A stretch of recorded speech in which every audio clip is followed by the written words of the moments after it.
Okay, so why would anybody think about embarking on a project that could be potentially as big as doing a reference book? Now, I thought that to myself originally when I first suggested some of my students do that, because the questions that they asked formed a pattern. They formed a pattern about what products should I buy? What's the most important mediums to use when I first start mixed media?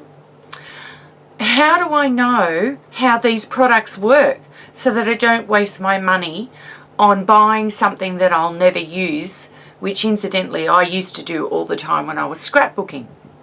So I thought to myself, okay, so you see in scrapbooking or with stamps or with stencils that people will catalogue so that they know what they have, particularly if they have extensive collections. It's a little bit different with mixed media, because with mixed media there is nothing off the table. In mixed media there are no rules, really. There's just colour and composition, really. Those are the only kind of guidelines that you have, but sometimes you even throw those out. And it works. That's what I love about mixed media. But if you are getting more and more serious about your art and you're in the mixed media space, like me, then you need to be able to make a considered and thoughtful and informed decision when you start spending potentially hundreds of dollars on media like pencils or markers or inks or paints or whatever it is, or mediums, whatever it is that you think that you need to be able to do your projects or your art journaling courses or your canvases. Now, I originally embarked on this project. The reference book idea is mine. And I can tell you now that it took some months for me to convince Gina and Claudia to do it. Particularly Gina, who's been in the art business for a very, very long time and used this actual project as an excuse to purge rather than document. Although her reference journal, I swear, is probably 3 times bigger than mine. To give you an indication of the amount of work that's gone into this project on all our parts. And of course Claudia is still doing hers at the moment, and she often says that whenever she talks about the reference book journal, she's just going to say Peter made me do it. So the idea originally was to not only swatch, and I'll show you what I mean by swatch. Swatch. So there I have purples, right? And they're acrylic paints. Not only to swatch, but to test. So we are providing you with a course that shows you a set of standardized tests and gives you ideas for further extensive testing. For example, Gina's done a gesso page where she uses all different kinds of grounds. And then Claudia's working on some mediums pages because she's the queen of mediums. I've looked at adding additional media into this particular reference book, and currently I'm working on pencils. And I have charts in here that are working on pencils, and you can see if I fill in this blank chart, I know what Prismacolor pencils I have, and because I'm having a pencil Christmas this year, i.e. all my presents, Christmas presents generally are pencils, I needed to know what I had. And I'll give you an example about why this is really important. One of my friends was going to get me the Prisma face set. It's 24 pencils and it's designed for shading faces. Now on Amazon I saw a fabulous deal for $40 for 72 Prismacolor pencils. Now in Australia they retail for $119. So you can see that it would be worth my while, even paying shipping, to go overseas and get that tin of pencils. 72 colours. I already have some colours that are already marked on my chart here, right? And I originally started buying them because I did Claudia's face course. So I already have some face colours. So my friend and I went through a process where we had a look at exactly what was in the 72 set, compared it to what was in the Faces 24 set, and then cross-referenced it against what I already had, and we came up with there was only 3 pencils between the 72 set and what I already had that I wouldn't get that was in the Faces set. So my friend said to me, I've just put those 3 pencils into my shopping cart and I'm going to get you something else. Now, if I didn't have this reference book where I knew exactly what I had and also had made an informed decision about what I was purchasing, I would have ended up with a tin of pencils that every pencil but 3 of them would have been duplicates and a waste of money.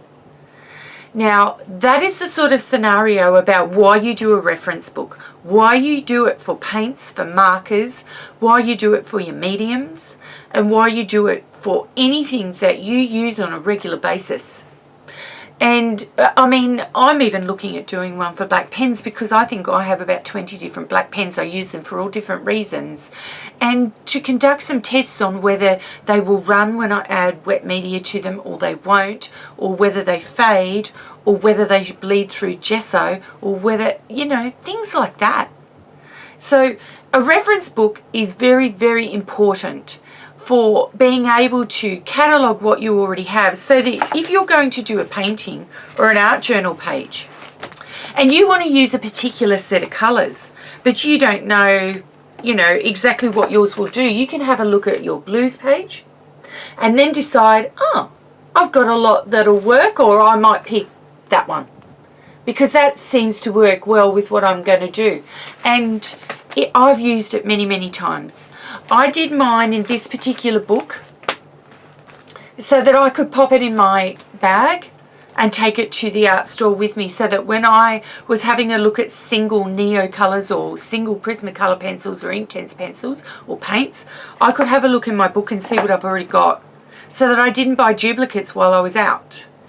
And then I also know how to use these in my art, because I've tested them under a heap of different scenarios, and I also have a lot of blank pages in here so that they work. I know that it will work. I have confidence in my products, and I've already done my experiments before I go to do an art journal page. The last thing that I want to say to promote this particular course, and this course is available in 2015 from the 1st of January, it's $25. If you have signed up for the Journaling Crazy Island Style annual subscription for Journaling Crazy Island Style in 2015, you are going to get this course for free. Bingo for you. I've already spoken to some of our subscribers for 2015 and encouraged them to start buying their reference books and to start swatching. That's part 1, but it's only a small part. But for Gina it was a very large part because of course she had, you know, a lot of stuff to swatch. But the last and great part of this particular thing, like as in ring now, the steak knives, if to say, is that in the back we have compiled a bunch of recipes. So I have a tab here called recipes, and that tab has all our recipes put on and included in this project just for you. We've compiled them, and yet again I've got one here that I wrote in, and I'll just find it for you so that you can explain the rest. You can write in your recipes, because I've left blank pages at the end of mine. And at the back I've got pockets for value finders, I've got pockets for colour cards about how to use products and information that I can refer to, and it's all in the one place.